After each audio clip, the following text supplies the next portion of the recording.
but don't have my doctorate. I have my hard knocks doctorate, probably in life and learning. And I help professionals communicate and connect effectively. And I truly believe, in my opinion, that most of the world problems, and for sure most relationships, whether they're personal or professional, can be really improved, sometimes to perfection, if there's such a thing, which close enough, by communicating and connecting effectively. And communicating and connecting effectively is the same thing as sales. So a lot of people say, I'm not in sales.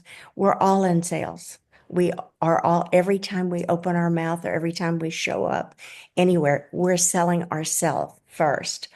And I do believe there are certain things that help us in the communicating, connecting to do it effectively, because 95% of people think that they do connect effectively. The fact is only about 12% do. So that's a pretty big gap. So in this limited amount of time, I'm just going to hit a few high points that might help you in just kind of thinking about the whole picture. So to communicate and connect effectively, the first thing before you open your mouth is your presence. How are you showing up with your energy, everything about you, your look?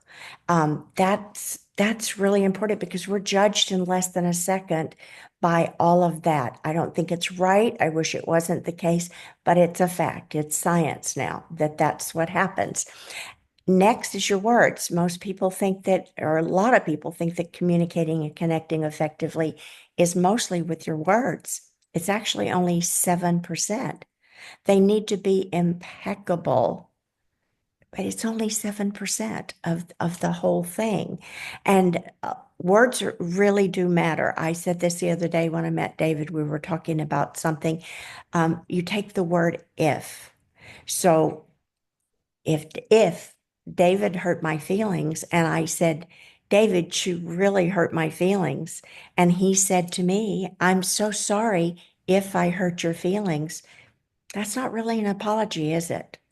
When we pay attention to the little new nuances, particularly of the words like if and but, change the but to and oftentimes, not all the time. I use both in relationships and in communicating with someone when it's personal, especially, it can make a huge difference. So the words need to be impeccable, and they're 7% of communication. 38% is in your ability, your facial expression, how quickly or slowly you're speaking, your tone of voice, and your eye contact. These are so important. 38% is a big hunk. And it's really important because people are judging that. They're interacting with you. And it can make such a difference. He heard George, no, David actually heard me say this the other day, that when my husband, when we were first married, would say, oh, you look fine when I'd be getting ready to go out. That was really cool. Now, in our old age, after 53 years of marriage, he'll say, you look fine. There's a huge difference. He needs some retraining. It's the same word, fine, but look at the two different meanings based on the tone of voice, based on facial expressions. You look finer. You look fine. Makes a huge difference. And then 55% of your communicating is in your body language. Are you open and welcoming, or are you closed for business? I've worked with the CEO of Body Language Institute a number of times. And in fact, she did a hour and a half thing on an online course that I have that's really cool. She's awesome. And we've heard about looking up and to the left is a lie. That's not true. It takes about 3 different signals for something to be real, where it's pretty much scientific that someone might be lying or might be telling the truth. So you can't go on just one cue. However, most people instinctively read body language. They can tell if you want to talk to him, you don't want to talk to him. You're open and engaged or you're not. And then the most important thing, in my opinion, is your intention for the other person? Whether you are selling them a product or service, or if you are just connecting with them to build a relationship, personal or professional, what is your intention for that person? And how does your intention in that relationship benefit them? You heard me say this the other day, David. Everyone has MMFI on their forehead. Make me feel important. When we remember that and we can paint a beautiful picture of how what we do benefits the other person, that's how things get better. And that's how relationships are built. And that's how they're made to be stronger. You build the foundation, then you build from that. That's my story, and I'm sticking to it. Thank you, Dr. Green. No, I'm promoting you to doctor. I have that power. So, Thank say, we got a few minutes for questions. I'll start it off. You had me remove my hat that I was hiding under and wear a proper shirt and get my background in order. So I'm uh, I'm in gratitude for that, but I'm still adjusting to it. But I wonder if you could comment on how important it is to have your background and your, you know, body language along with your words when you're on Zoom. Looking good. Yeah. Yeah, first and most important thing is to look at the little dot the entire time you're talking, to not read notes, to not look at something else, because then you're not engaged. I talk about presence, but I didn't talk about one of the most important things I left out is to be present with anyone you're speaking to be 100% focused on them to the point if loud noises or a distraction in the background happens, you didn't hear it because you're so engaged with whoever you are speaking with or to, or whatever the situation. Having a background that is congruent for what you're doing. I like to pretend like I'm smart, like maybe I read all these books. Actually, I have. I know Sree, by the way. I love her. So, um, so this is actually my office, so it makes sense for me to do things here. When you're creating a background, it's important that it not be a distraction, that people are focused on you and you're focused on them. So there's not a distraction, not too many busy things going on. I don't normally wear anything except solids. I wore this Colors of the Wind. I wore this in honor of George today, but it's not something I normally would wear on camera. Most of the time, solids are better.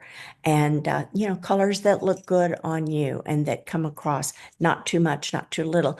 In the art world, that's a whole different thing. Like the other day, I had George wear the bright colors and everybody else be more subdued. Um, it's just important to have the focus be on you so that people are present with you. Thank you very much. Jack Rhodey, would you have a question, please, or a comment? Yes, David, thank you. I'm going to go ahead, Anita Green, and say Dr. Anita Green, since David anointed you doctor. So I just want to support David's anointing. So, Dr. Anita Green, let me ask you this. 7% is words. Of course, words in themselves are important, right? And also facial is 38%, which includes everything from tone and eyes. I really appreciated the way you differentiated the tone from your husband years ago and the new tone when he compliments you now, and how that subtleness is in itself extremely important. And then body language, 57%. Now, I have two questions. One, intention was your last part, along with presence, of course. I was wondering how much intention with the other person is. And I want to make the comment of what I'm really hearing in the overall value here is the power. I'm thinking of Eckhart Tolle and the power of now, being totally present 100% with the other person, with all these other elements making up that now business. Being in the moment of now is a part of what I'm hearing from you. Can you help me with that? Thank you. Sure. Thank you so much. Lots of parts of this. When people read books on communication and connecting, those are the three things, the 7, 38, 55. Those are the three things that are talked about. they don't talk as much about your presence and showing up and how you show up, which speaks before your words. So it's not included in what people scientifically have said in those three percentages. That's something I've added that is, I think, needs to be important. I've done this for 50 something years. It's crazy to see how someone can look at you at a party, not you, look at me, look at someone at a party or walking into a room. They look at you this long and look away if they're Yeah. not interested. So your presence, your energy, all of that encompasses that. And then, in my opinion, more important than any of these other things is your intention for the other person and Yeah. how that intention benefits them. And it's funny, a quick example of that is as an older couple, having been married so long, my husband knows my heart. He knows me. We love each other dearly. And it doesn't mean I'm not ever mean. Sometimes I can say not nice things. If I said something to my husband that was not nice, he wouldn't take it that way because he knows my intention. Okay. He would say, bless her heart, she's just really stressed. She's going Mhm. through a lot. He wouldn't take it personally. So does that help answer that a little bit?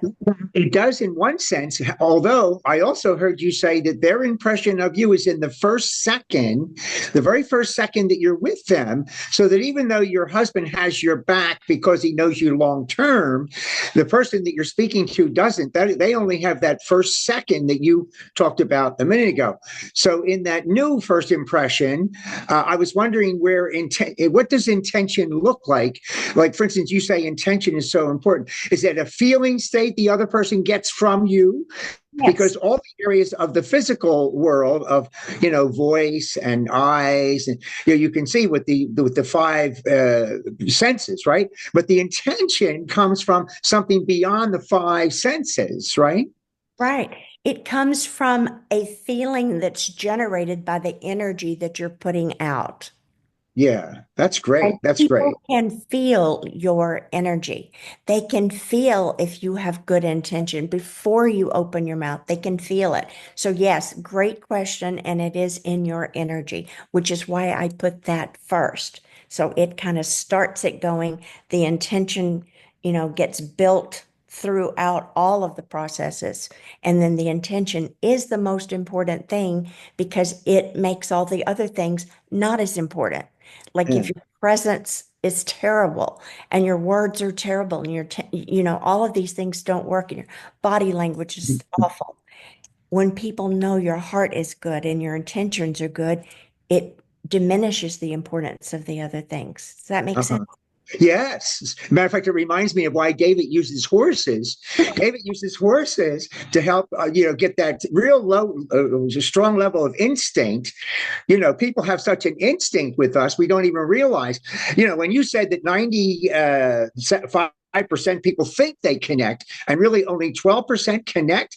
Now, wow, look at the vast void there for coaches and consultants like you and I to get in there and do our work. But people are way overconfident in what they're really being and doing, right?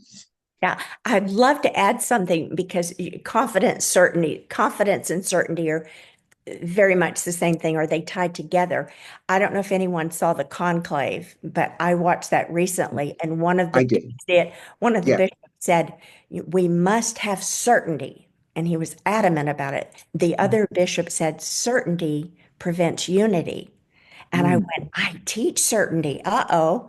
It's not certainty that creates the problem. It's being so certain that you can't hear the other person's opinion. The ability to differentiate that is key for all of us, Anita, to hear the difference in certainty that blocks you from certainty that opens you, right? Exactly. Exactly. The, Oh, the I love nice, it. nice, nice distinguishing Thank you. element to bring in. Thank you for that. Thank you. Thank you so much for the question. Thank you. It was a You're wonderful welcome. discussion. I really appreciate it. I hope we all appreciate it. Do we have any more questions right now? Or Olivia, I saw your hand. Thank you Yeah, very much. yeah, thanks. I wanted to make sure we had time, but I love this, Anita. And when you were saying about impeccable with your word, it reminded me of the four agreements, and you actually It touched is. on like your husband not taking it personally. That's another of the four agreements. Right. And he's thinking she's doing her best because she's stressed, right? So I when you said you make me feel a certain way, my response, and so I'd love your thoughts about this, would be, you know, I'm not that powerful. I mean, I wouldn't say this without framing it, but that, we can't be made to feel anything that's not inside us. So I was just wondering if you could. Absolutely. You can't see anything in another person that's not in you as well. So great point, great question. We cannot truly make someone feel a way that they can't feel, though our energy can help create a space for them that allows them to feel the energy that we're putting out there. So it's not a matter of making them, it allows them, it gives them the space to do that. So yes, and I do know the four agreements. I love that. I think it's brilliant. And, get out of your own way, basically. So I love that as I don't know if that's helpful. Is that helpful to understand? It's creating a space for them. I can't make you happy. I can't make you sad. I can create a feeling that, say, you've had a rude experience of something when someone said something to you, I can trigger an emotion. I don't want to, but I could trigger a negative emotion from a past experience that you've had some rude experience in your life. So we, in a sense, can create feelings in others, and yet we can't make someone feel. Does that differentiate a little bit? Yeah, thank you. Yeah. Right, wonderful. Let's give Anita Green, recently appointed a doctor, a round of applause and thank her. And I'm hoping she'll come and visit us again. Thank you so much, David. I'm going to introduce Dr. Sree. And we had a wonderful conversation. And by the way, your voice came through okay, despite the tree cutting. It was all right. So we'll try it out.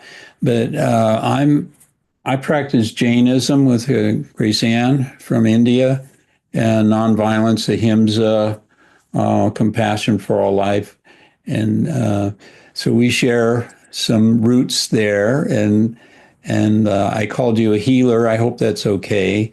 And I wonder if you could tell us a little bit about what you do and yourself. And if the noise is too much, we'll get you on next week. But let's give it a show. Let's give it a try here and see if that happens. All you energy workers, let's send some good energy out there for good audio, okay? Dr. Sree. Thank you so much, David. It's a pleasure to be here. It's more a problem for me, I think, because I can't hear myself quite as well as I would like to. What I thought I would share today is what I've been working with a lot with my clients, and what I think you heard me speak about in the summit on Saturday. And this is about, are you afraid of success? Or could it be that you are afraid of success? And we are all probably familiar with Marianne Williamson's poem about how it is not failure that we are afraid of, but it is paraphrasing. But it is more that we are terrified of being successful because we ask ourselves, who are we to be that brilliant and bright?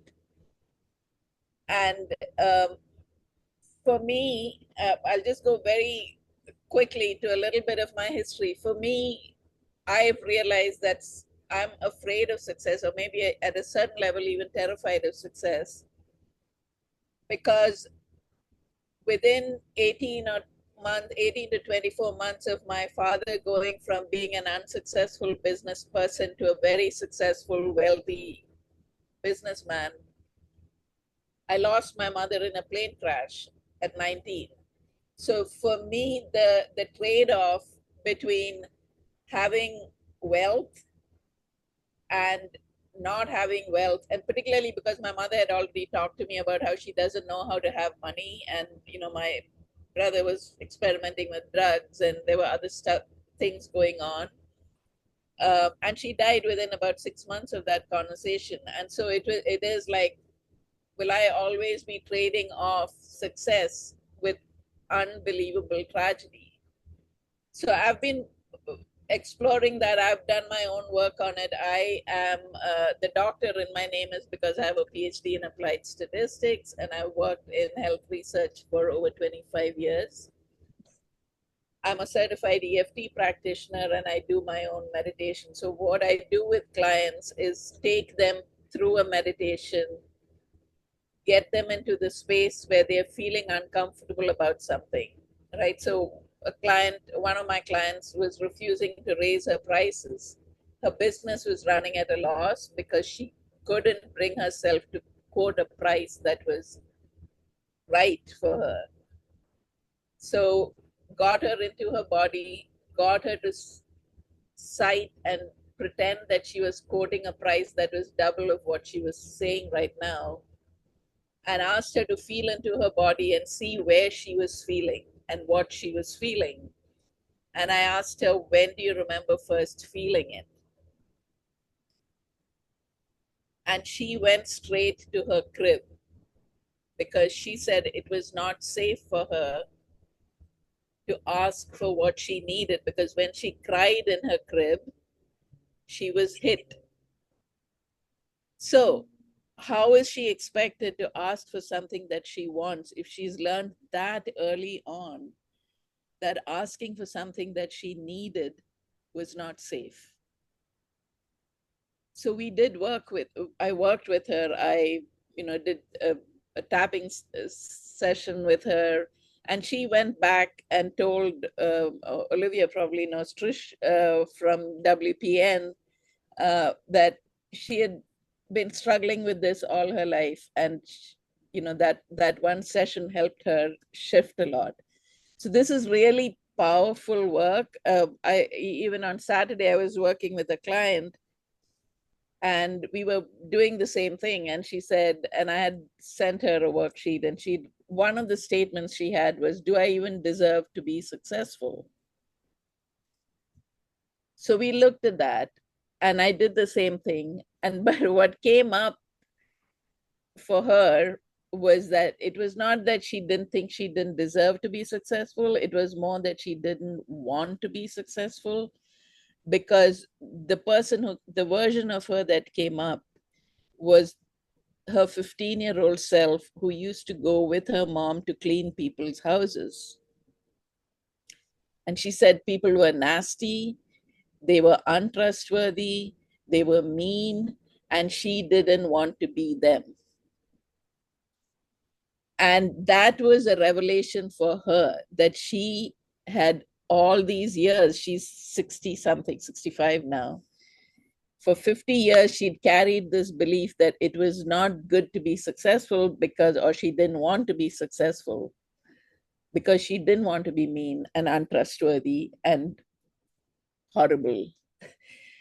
And so we don't often know what the underlying causes are for why so when we procrastinate, or when we don't show up in the way we need to, so if you're not communicating appropriately, or we are holding back, there are underlying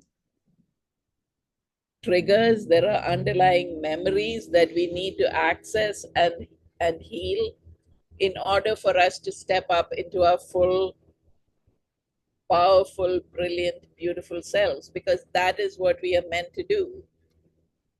What happens when we don't do that is we show up partially, we show up inconsistently. And I just want to dip into a little bit of the conversation earlier today, because Olivia was asking about, there was this discussion about you cannot make somebody else feel something. So there's this whole concept that Dr. Boje, who developed the polyvagal theory, developed, that he coined this phrase called neuroception. And that's because he discovered that our neurophysiological systems are constantly scanning to see if we feel safe or not. So if we are presenting and if we are holding ourselves back, or if we are not sure of ourselves, or if we are thinking, I don't want to be selling, or I'm not good enough, the other person picks that up. Their neurophysiology actually picks it up, and they don't feel safe and they don't feel confident. And so when we do this kind of work, when we go in and we learn to love ourselves unconditionally, despite of everything that we have been through or we have done, then that confidence shows up, that comfort with yourself shows up, and then you're able to hold other people and give other people the space to do the same thing. So I think I'm going to stop there. Thank you so much, David, for this opportunity, Oh, this conversation. really appreciate you very much, Dr. Maleth. Really enjoyed it. I'm going to ask for people to ask a few questions if they have some, and I really appreciate it. So, I see Joy there. Joy, would you like to start? Hello, everyone. And hi, Dr. Sree. And Dr. Sree, you said you spoke about success in a recent summit. I just heard you Saturday speak about being a people pleaser or not being a people pleaser. So how many summits can you speak on in one day or one weekend? So anyway, thank you so much. I'm going to comment on the part that Olivia brought up, because I don't have the power to make anybody feel any different way. And I could even badmouth you, and I don't have the power to make you feel a certain way. But that whole subconscious level that Anita, I think, was talking about, where we make a snap judgment in the first few seconds of just glancing at somebody and thinking, oh, maybe I don't have anything in common with them. And so we do get a subconscious impression. And I think you might have used the word trigger.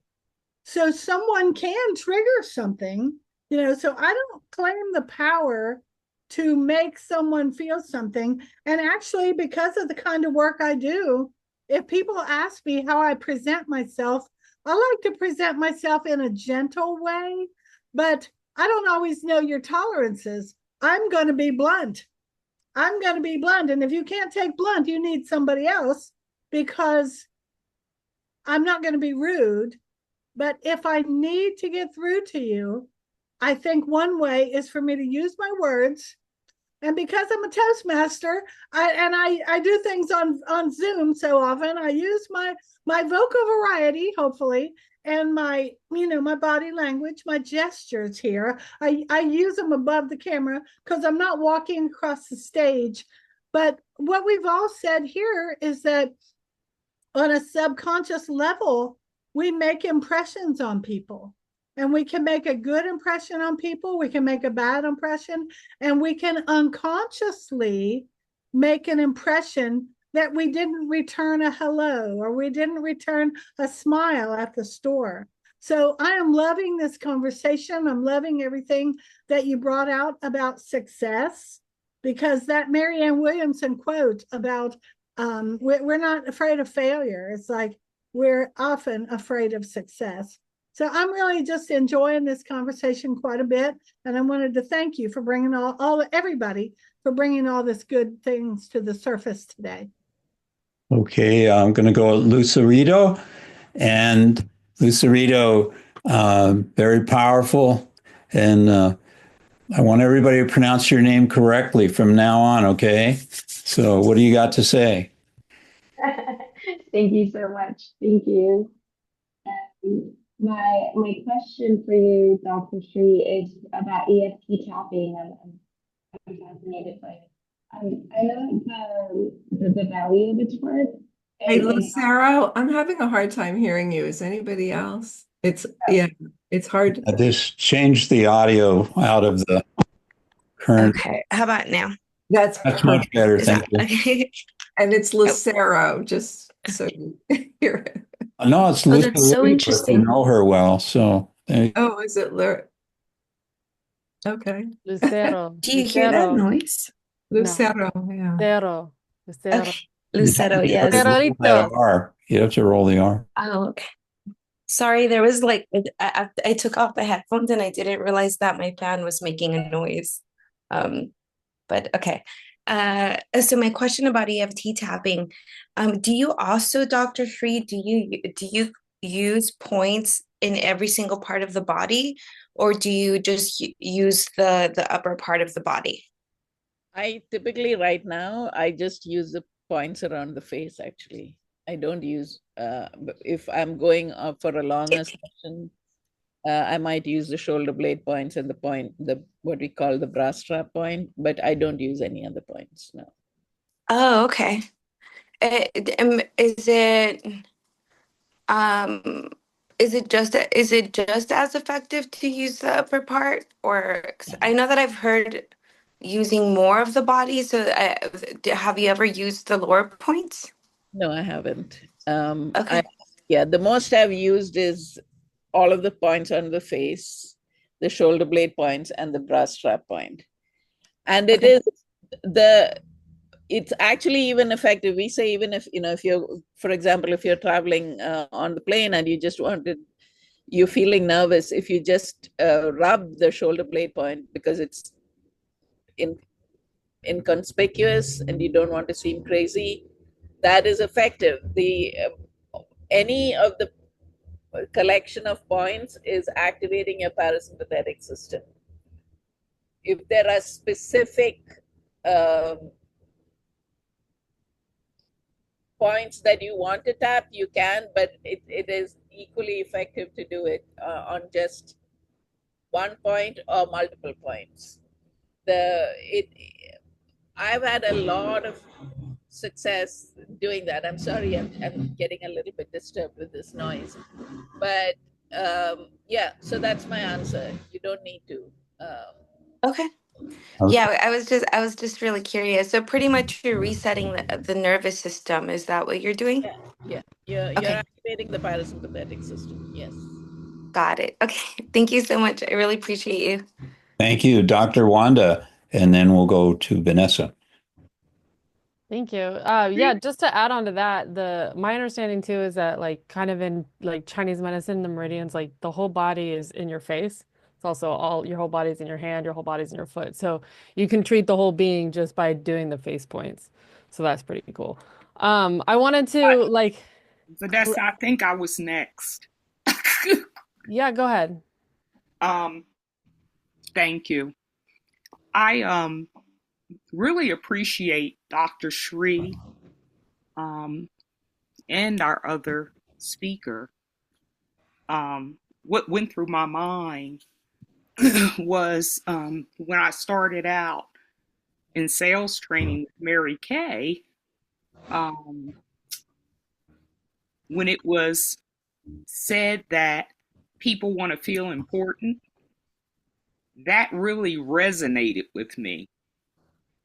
And I'm kind of hypersensitive when it comes to having communication with individuals and they're looking away or they are giving off body language that suggests they're not interested in what I have to say.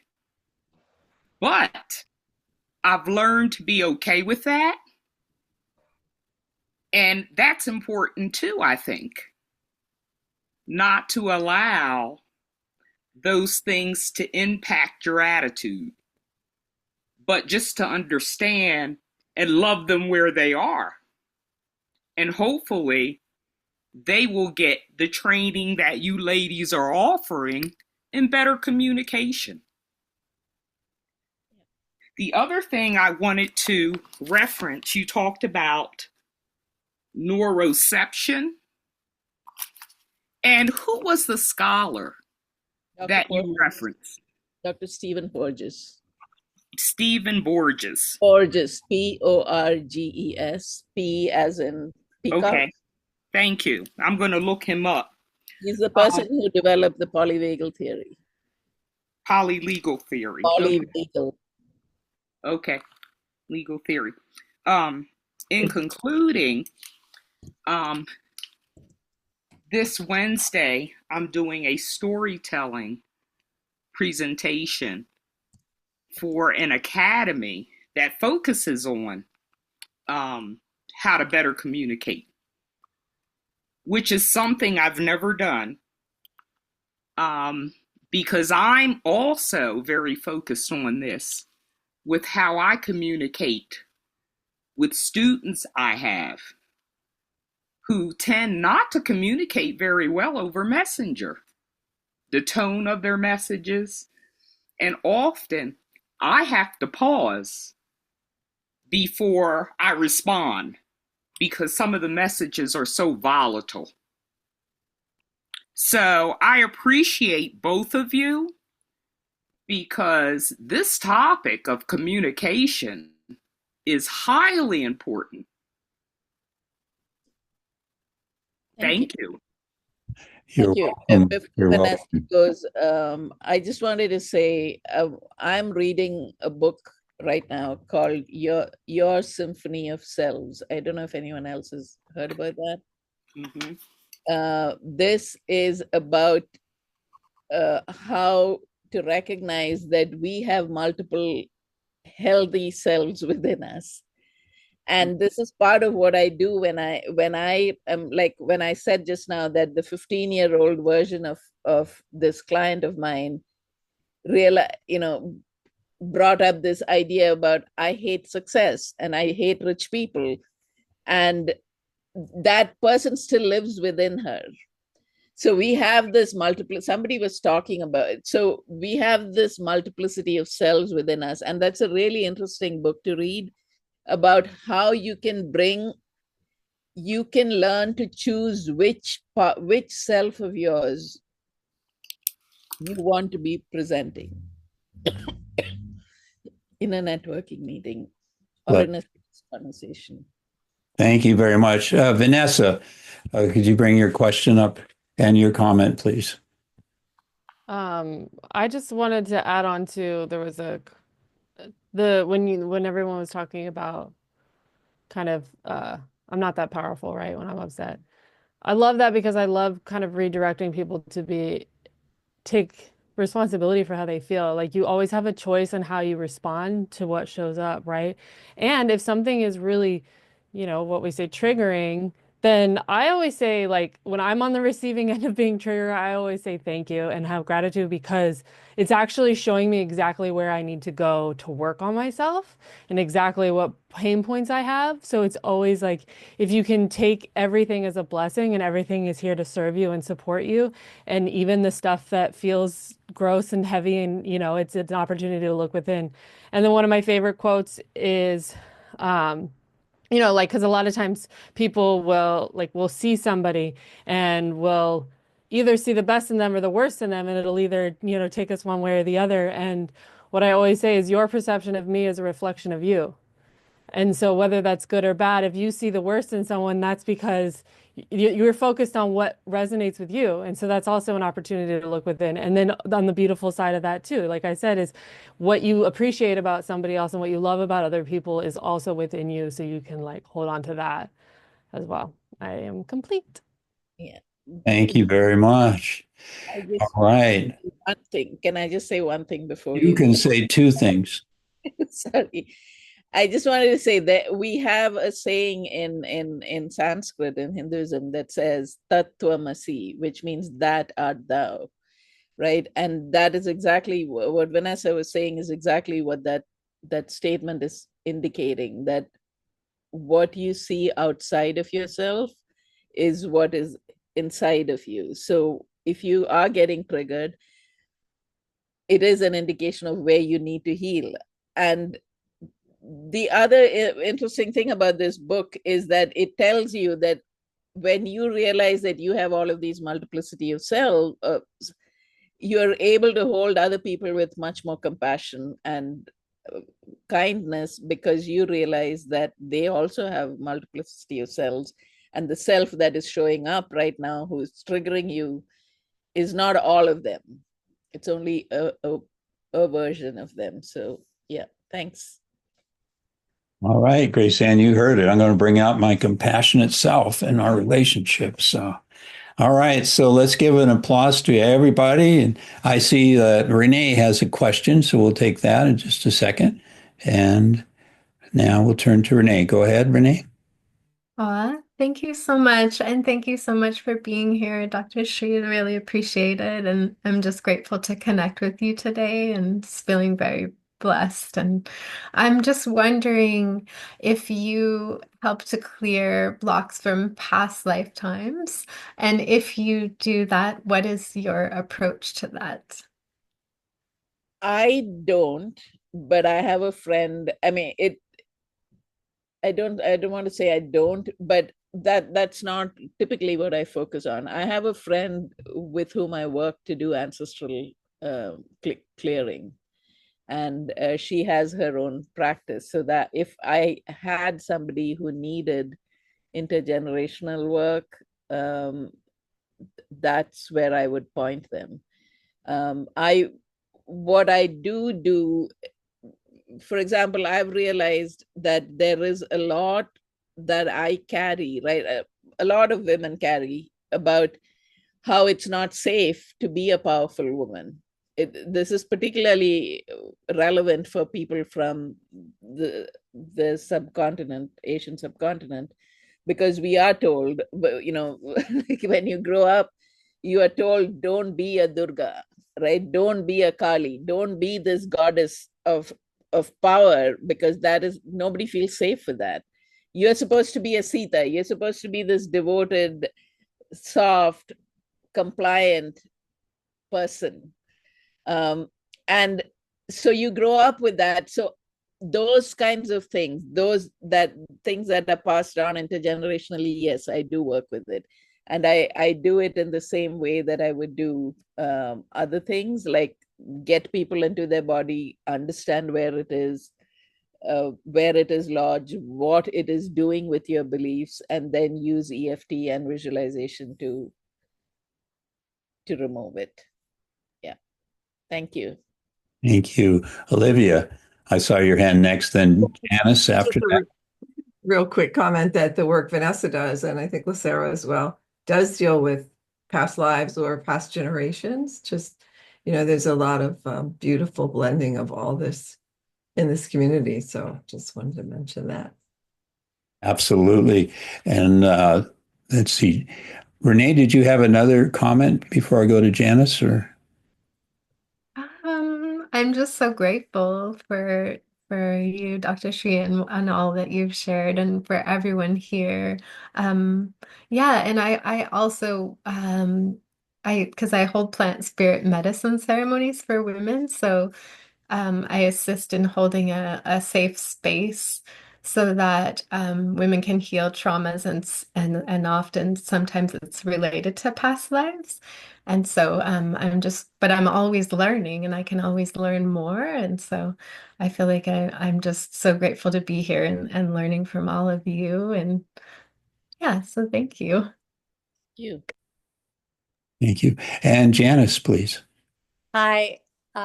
It's so nice to meet you, I guess, online, because I feel very similar to everything that you just said. But this is probably too big for this class right now. But my mother, since I'm 5 years old, has been saying, just love yourself. Just love yourself. And I'm like, what the hell does that mean when your mother doesn't even show you love? So I still have the question to this day is about, it's easy for me. Like, I love nature. I know what I love, but loving myself is alien. So I just didn't know if you had any. So I've written a book called More Than Peace, Power and Presence Through Meditation. And what that book does is take you through different meditations to learn to love the different parts of yourself. So to learn to love the bitch in you, to learn to love the person in you that is grieving, to learn to love the person in you that is jealous, that has guilt and shame. So the way I would do it is I actually actively, when I'm praying in the morning, I take time to go back through all of these parts of myself that I know have been hurt and just bring them into my heart's presence and say, and kind of say repeatedly, I love you. And it is to be okay with not being perfect. That is when you learn to love yourself, to know that, yeah, there are parts of me that I don't like. I'll just also mention this. I wrote an article for the Elephant Journal a long time ago in 2016, after the bombing, after the shooting in the gay bar in Florida, I think it was. And the name of the article is The Terrorist Within. And part of that was saying that we can be really violent within ourselves, right? We can be, whether we are doing it by it, we don't have to take a gun and shoot anybody to be violent.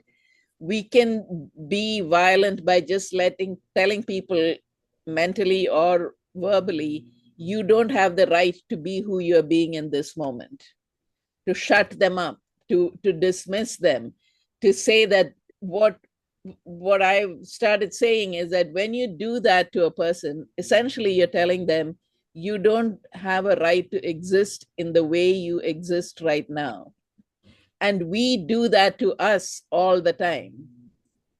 We demean ourselves, we berate ourselves so often. So when we learn to not do that, and when we learn to hold all parts of ourselves with absolute unconditional love, I'm not saying it's easy.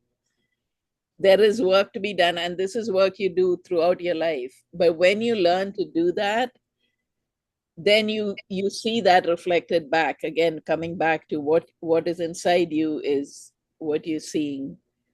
Get the inside right, and the outside will work itself out.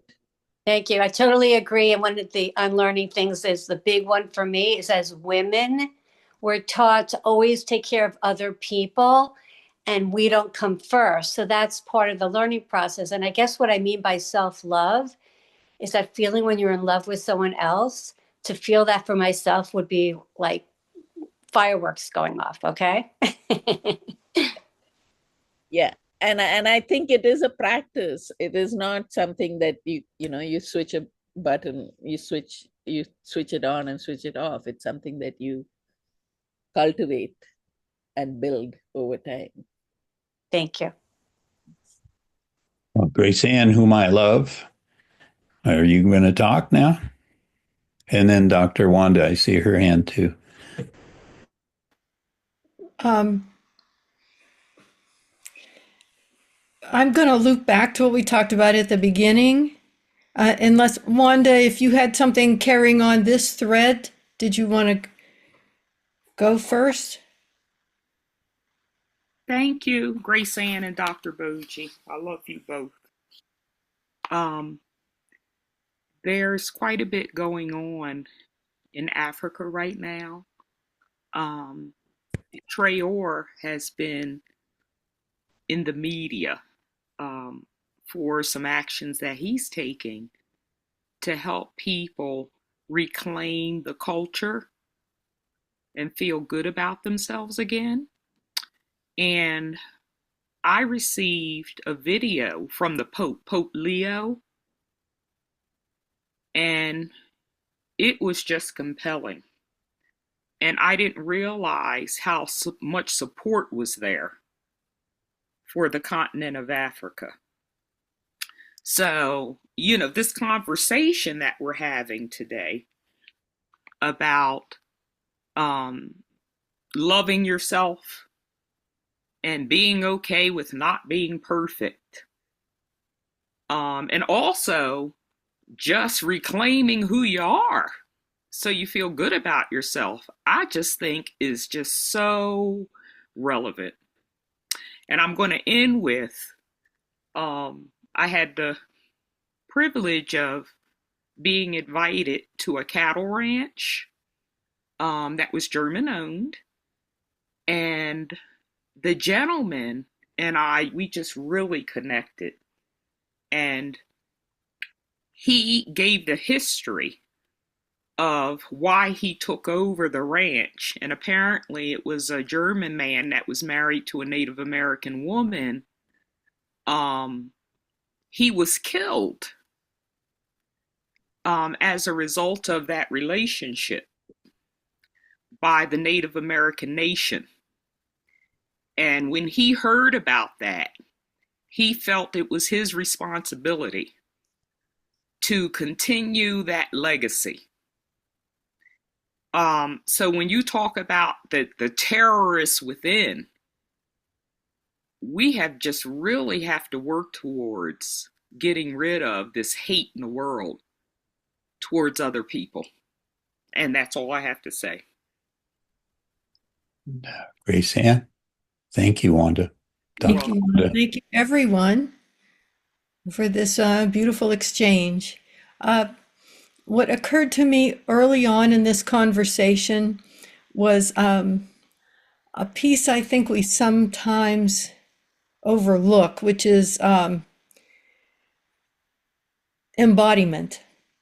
And that what I've learned working with the horses is that people can be out of their bodies and just operating like a robot and not in awareness. And horses can too. And it's dangerous when it happens. The positive side of it is that by working with horses, I learned to be a little more aware of that because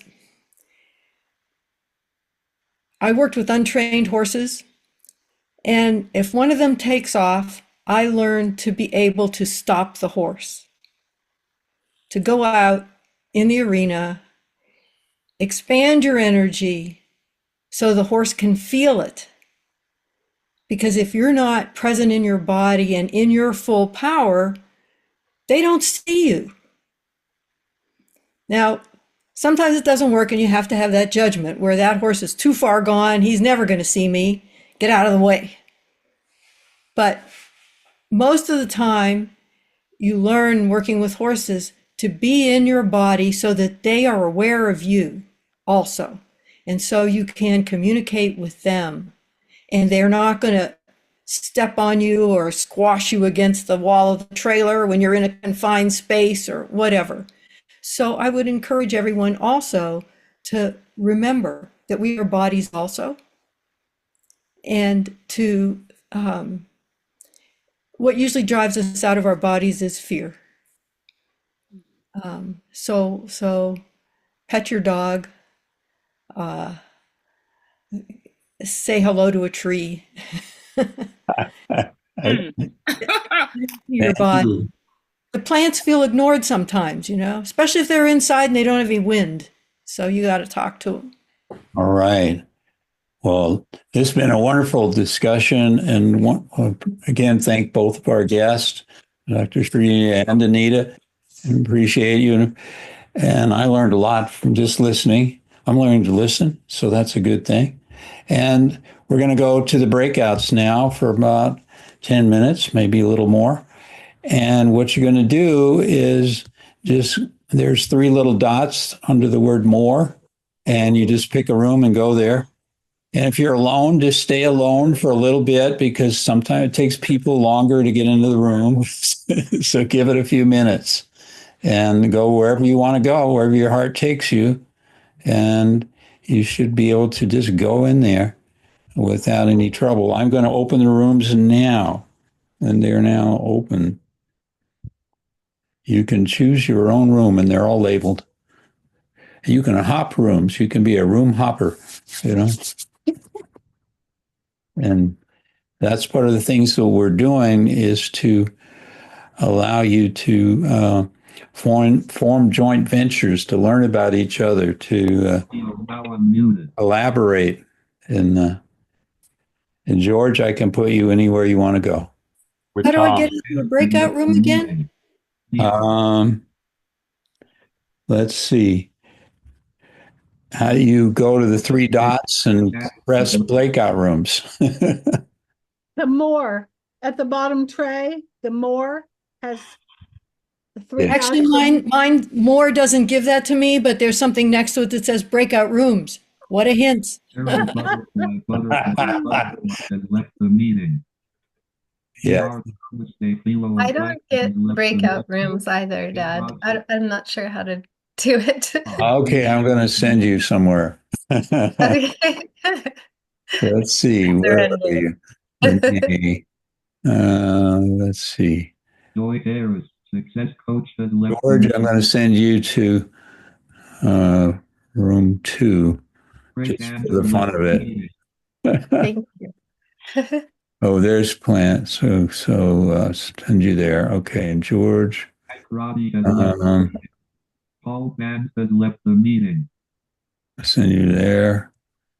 Vanessa, you can go to Anita Green has left the meeting. spiritual healing. Plant Spirit Medicine has left the meeting. Notes. Tom, I'll send you to. Has left the meeting. Where are we going to send you? Send you there. Okay. I think you're there.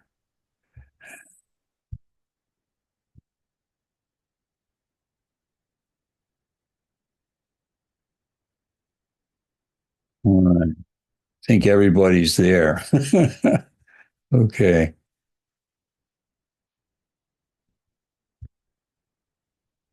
Will not be able. Are you there, Tom? He's not here. Let's see. Press join. Did you want Tom? Yeah. Okay, hold on. Let me get him for you. I'm going to move him. What room are we? That's you, David. That's you. Yeah, let's see. Let's see. What room are we in? We're in one of those. I got to find out where we're at. Okay. I'm lost. I can't find a place. Okay. Well, if you can't find it, I can. Yeah, I know we're here somewhere. That's cute. Yeah, we're here somewhere. Let's see. Okay, so he's gone, and then join that one. I just feel that there's such a healing with animals and stuff. I just came across somebody saying something that they hated people and they wanted to die, and it was a veteran, and I actually didn't know how to respond to that. Well, send it my way. I know what to do. Yeah? Yeah. Yeah. Well, there's a crisis hotline for one thing for veterans anytime. And that's. He won't do it. I could tell his personality. He wouldn't do it. He's All right. yeah. Give him my phone number. Let's get it going. Okay. Thank you. You're welcome. I don't feel like it's our job to fix that. I think it's our job to be a loving presence. And, you know, what's the old saying? When the student is ready, the teacher will appear. So that person wasn't ready. The story we always tell, David knows this, about working with the horses. So one veteran's family came out, and we had a horse that had been in a kind of an abusive situation, and he wasn't fed regularly. He was fed, but he didn't always know if he was going to be fed. Didn't have shelter from the sun in New Mexico. Was in a bad situation. When he came to our barn, he loved having a stall and regular food and water, and he didn't like to go outside. So this veteran's family comes in with a little girl, and I said to them, this horse might not want to go outside with us. And the little girl said, just like you, Daddy. I didn't know he had been housebound from all the PTSD and from all his experiences. So it made it kind of something they could all laugh at. And then everybody relaxed, and the horse did go outside with them. So the next veteran comes out, and the horse who's in the stall at the time runs out the door before the guy says a word. And the guy says to me, "Oh, that was my fault." And I said, "What do you mean?"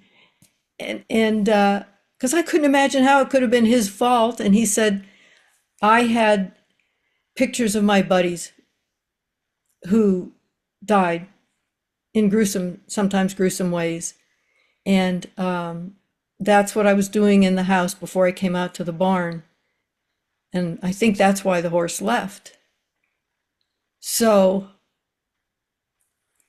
I'm kind of like, so what do we do now? You know?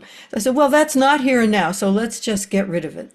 Let's take a deep breath. Let's throw it over our shoulders. Let's do all of those things and relax.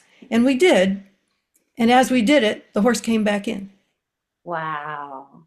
And so he had some past experience with horses, but even people who have past experiences often have said to me, and quite extensive experience, that they hadn't ever thought about interacting with the horse in the way I do, to actually communicate as more like equals. So the thing with, we did, you know, David and I went through the equine therapy thing. They do some kind of things like us, but mostly not. And the point is to not to learn the method. The point is to be in the moment and figure it out with the other being, because it's a complex system and there's no one way to do it. And horse energy, they're prey animals, so they have a lot of fear. And it's an interesting paradox, because being big and strong, a lot of people are afraid if they're not used to being around horses. But they are little scaredy cats, you know? And so when you start to understand, the one veteran said it was like meditation, to calm himself so that the horse would stay calm, so that everybody could be happy. So that's how we use the horses. And I would, I mean, it sounds to me like, Janice, that people were draining you, draining your energy. So someone told me one time to just picture a golden fishnet covering you that protects your energy, and to think that my energy is protected. What I give is the excess. And that way we don't get drained. Thank you. It just happens so much. It's like my mom said, do not talk to anybody, you know, because it happens like wherever I am. So to me, that was a sign. Great that I'm open and people feel that. Yet I said, there's another side of it. Who listens to me? Mm-hmm. This community, that's it. And we all need to be heard. I feel we all need to be heard. Right. More questions there for you, Grace Ann. Do you want to take some? Oh, I didn't. Are we doing just jump in? Okay. Oh, perfect. They Okay. can have their hands up, Grace Ann. You need to help them. Help them, Grace Ann. I had a question about if horses have similar energy, or sheep and horses have similar energy. I remember going to a farm and there was a herd of sheep. And I remember moving and they all moved back. And then I had to move and be conscious. I experienced myself as pretty peaceful. And also I do have an immense amount of energy that can, if I don't use it the correct way, I think it could be just like this, this stereo. So do horses and sheep have similar energy? I'm just really curious about it. So when I've been around sheep, I think of the old, how we use that word, and we say people are like sheep. So I know why people have said that for centuries. What did you feel the sheep were like? Very sensitive, extremely sensitive, I might say. And since it was a farm, and obviously that's their home, there was pigs. I was invited as a guest. I'm part of the community for the self-realization community out there, or out here, and so it's their home, and I was new, and my friend who's 6'5", Ryan, he's so playful with the sheep. He knows the chickens. He knows all the animals really well. So if he gets in there, they know him. But with me, it was like this. They were just like kind of keeping to themselves, and if I didn't move at all, then they would come out very slowly. Mm-hmm. It was like if I walked into another dimensional space of sensing and feeling, because I come from the city. Um, so it almost made me feel like question my own energy of like, how am I showing up? Like, how do I get to be even more graceful so the sheep can feel comfortable around me? Yeah, Yeah, or vice versa. my family's all Italian heritage, and I used to run, we hugged and kissed every time we entered and left a room. And when I first went to graduate school, I remember, I think I startled some of my professors, giving them a big hug, And so that's what we learned, that the animals, that's their culture. And how are we coming across in their culture? And, and part of, and Anita, you might relate to this, is it's good to be confident, but sometimes that causes us to overstep. Mm. Yeah. I was going to say along this line, it's not that different from communicating and connecting effectively. You start with your presence, your energy. I have always, and you're like a horse whisperer, I have always felt, my husband makes fun of me because I feel like I talk to animals without saying a word. Mm-hmm. They understand me and I understand them, and I You read the pictures in your head. yes, and I match their energy somewhat. Even a great big wolf that was in a place where we were driving by, and I said, "Stop, I want to go see the wolf." And my husband says, "It's going to run away." And I said, "No, it won't." It did at first, it ran away, and then I just stood, and it got so curious that it came to me and just stood about 6 feet from me, staring. It could feel safe. It's like that intention I talk about. It. They feel your energy and your intention. I think it's so cool. Oh, Anyway, before this room breaks, I want to I love this conversation. I think it's wonderful. I agree. I'm grateful. Thank you, ladies So and gentlemen. if we listen, they will talk. Most, they have their own personalities and some don't, and the abused ones shut down. But if you pay attention, most animals will make the effort and try to communicate back. Wonderful. What about the birds? I wonder if they communicate back. Oh, yeah. You should hear them in our yard. Welcome back. It was just a wonderful discussion in the rooms I visited. And I think I lost George Mendoza somewhere along the line. But other than that, yeah, I really appreciate, and I'm in gratitude for everybody here. And that's my gratitude statement. And we're going to go around. The next person up is Alicia. One sentence gratitude. Gratitude for everyone just sharing of themselves and their energy and their thoughts today. Just beautiful discussion and a beautiful container. And pass the stick to somebody else. Oh, Ken Long. Well, I'm grateful for freedom of expression and safe spaces to speak my mind and heart. Uh-huh. I see Jack. Yes, thank you, Ken. I'm grateful for and I'm going to use this compliment coming from Anita Green's talk. I'm grateful for the tone and the presence of this group and everybody in the group and the stimulation that we share together in our presence. And we're also kind of teaching each other how we want to be in our consulting, our coaching worlds, our healing worlds. And I think we're embodying that, to use a word that Grace Ann used. We're embodying that here. Is what I'm seeing. So it's kind of a mirror. We're getting a mirror back. So I'm grateful for the stimulation and the presence of everybody here. Thank you. And I will go to Joy. Jack, thank you.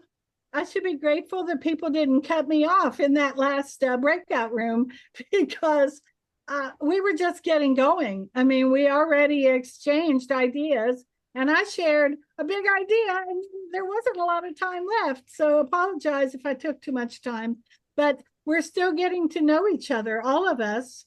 And I foresee many collaborative projects coming within this group. And I'm looking forward to working with more of you. So I am grateful to know all of you. And I choose Janice. Well, thank you, Joy. And I love the flowers behind you. I love what Ken just said.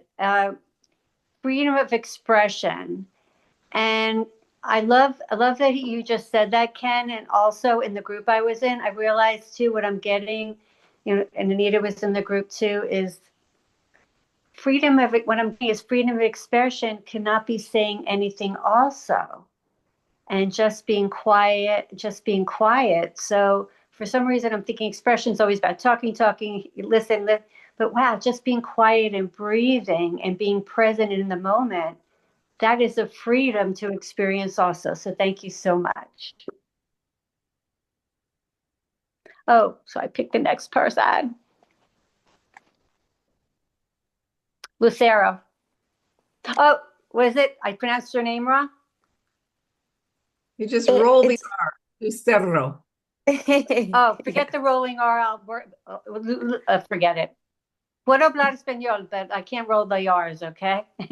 Oh, it's okay. Yeah, we were practicing where it's Lucero or Lucerito. It's what David started calling me. But you can also call me Luce or Lucy if you're more comfortable with that. I think but yeah, I just wanted to say I'm deeply grateful. I feel this heat rising in my body in this moment of warmth and gratitude of what divine love feels like to have these many individuals with the presence that you have and where you took your careers and where you took your intelligence and how you're blessing this universe and how you're blessing the world. I feel an expansion and I can see the container and the sacred geometry that it contains. So I acknowledge every single one of you for your power, your grace, the divine love, and yes, I acknowledge all of us for showing up in this moment and deeply thankful for Dr. DavidBoje and Grace Ann for the divine love that they share within each other because it's so beautiful to see couples truly hand in hand, heart in heart, spirit in spirit.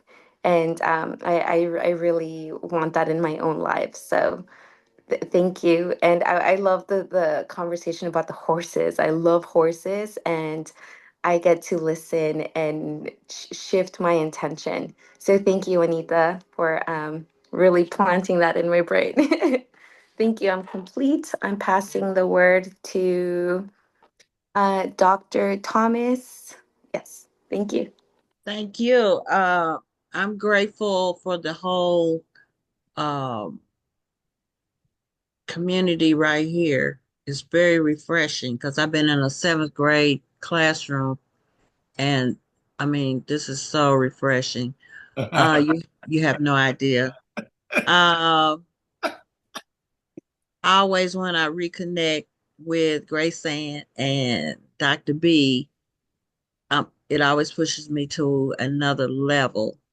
I appreciate my breakout group, which was just me and another, and I probably took over, but uh, man, this has been fantastic. I needed it, and thank you so much. I'll pass it to Vanessa. Thank you.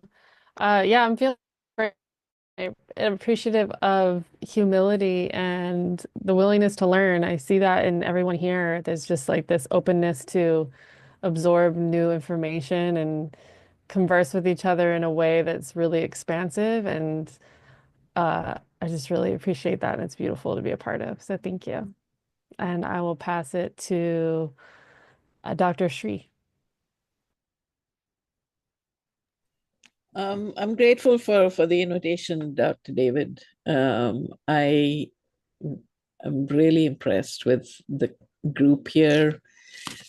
Just thankful that I'm doing the work that I'm doing as well, and that I get to meet all of you here. Thank you. Oh, I'm passing it on to Anita again. Thank you, Sree. I'm grateful for the synergies of today and the conversations and just a beautiful opportunity. So thank you, Dr. David, for this opportunity. I'll pass it on to Jim. Thank you. I'm grateful for love, the force that holds the universe together. And I'll pick Olivia.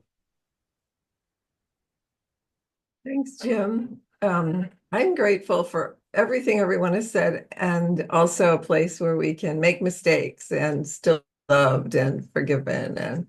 And yeah, and I will call on Renee.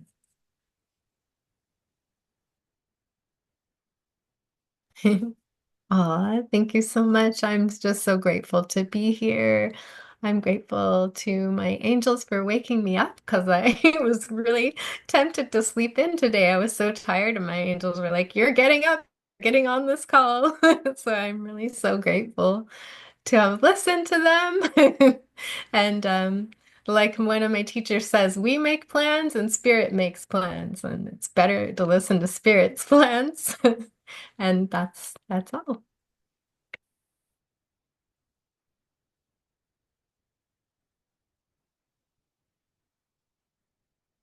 I'm supposed to call on someone. Alicia, did you have you call? I did actually, very beginning. I went. Let's see, who have we not heard from? I'll go. Thank you. Sorry for my group. I had somebody knocking on my door and I had to go answer the door, and that's why I left you, not because you weren't interesting to listen to. I'm grateful for abundance and for this group sharing. I learn something every time. I love you guys, and thanks so much.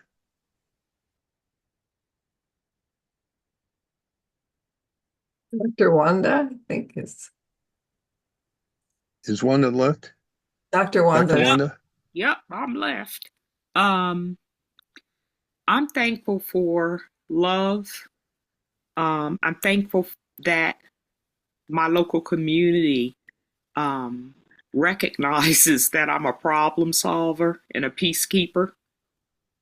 And I'm grateful for the energy that I have gotten from this group to help me sustain that position, because it does take a lot of energy to be that person.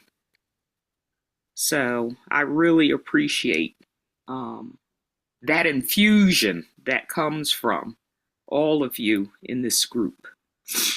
And let's see who's left. I'll pass mine on to I think Paul's left. Paul. Okay. And I come back to this often. It seems maybe 2 or 3 tiers away from the center of everything. But what is so absolutely marvelous to me and valuable to me is the laughter and the smiles that invariably are part of being around all of you.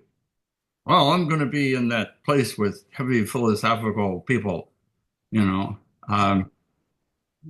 No, the laughter. It used to be a line in Reader's Digest. Laughter is the best medicine. It works.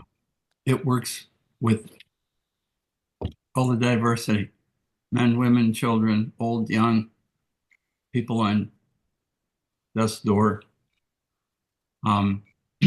If you can get a person to laugh, we were talking about, I can't make people feel anything. But one of my favorite lines, I forget what the song is, leave them laughing when you go. That's a wish that I have. The best way to exit. It was a blessed memory of mine when a friend passed away too young many years ago. And his memorial service consisted of a quartet of opera singers who gathered in a beautiful building in San Francisco, and the four of them sang an operatic style me out to the ball game. And everybody roared to hear these people dressed very formally perform that baseball song as a way to say goodbye to Warren. Wow. It was perfect. It was what Warren was, never full of himself. And that's what's so important. It's been brought out here. You have to be full of yourself and you have to be empty at the same time. Wow. I don't know who's left. DavidBoje. I think Ken is too. Where's? Did Ken speak? Yep, I did. Oh, I'm sorry. Thank you all. I think we went all the way around twice, once at the beginning, once at the end. We did the gratitude. Tom, I hope you got all that for the gratitude website. So well, I made videos of today. I hope you don't mind if I put them up so everybody can enjoy them. And I love and appreciate you all. And I'm looking at the dot in front of me, and I'll just say that I hope you all come back and really appreciate you. Thank you. Thank you. I'm in gratitude, Tom. I like to say Tom when I say gratitude. So I think about Tom too when I think of gratitude. yeah, And I all of don't you. know. It's like the Prince of Gratitude or something. I don't know. Absolutely. Thank you so much, everybody. I enjoyed it so much. Thank you. Love you guys. Bye. Thank you. Thank you. Have a wonderful week. You Thank too. you. Bye. Take care. Bye. Bye.